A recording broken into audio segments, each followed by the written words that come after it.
نحمده ونصلي على رسوله الكريم أما بعد قال النبي صلى الله عليه وسلم طلب العلم فريضة على كل مسلم وفي رواية أخرى مسلمة صدق رسول الكريم جامعہ میہانی ربنات بندرک میں آئی ہوں میری ماں اور بہن السلام علیکم ورحمۃ اللہ وبرکاتہ۔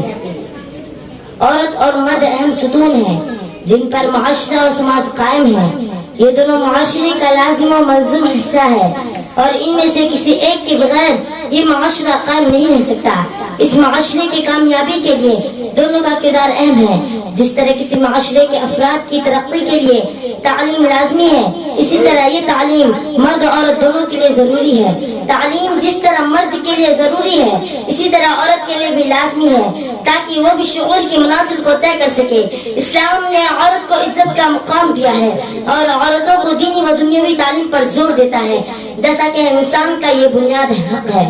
لیکن عورت کی تعلیم کی بات جب آتی ہے تو یہ سوال اٹھایا جاتا ہے کہ لڑکیوں کو کیوں تعلیم دے، اس پر کیوں اتنا زور دے جبکہ اسے آگے چل کر چولہا ہی سنبھالنا ہے۔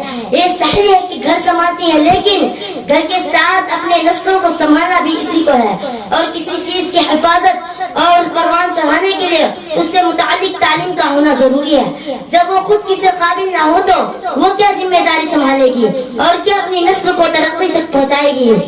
سب سے بہترین مکتب ماں کی گود ہے۔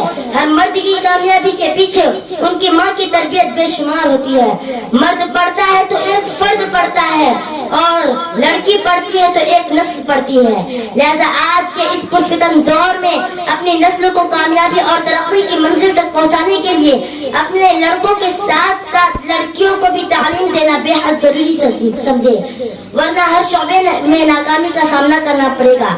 اپنی لڑکیوں کے تعلیم کے لیے جامعہ میہانی ربنات بندرک میں آئے کیونکہ یہاں جید اور صالح اساتذہ محنت کرتے ہیں اور نظام بھی بہتر ہے۔ اللہ ہم سب کو تعلیم سے متعلق غور و فکر کی توفیق فرمائے، آمین۔ وما علینا الا البلاغ۔ السلام علیکم ورحمۃ اللہ وبرکاتہ۔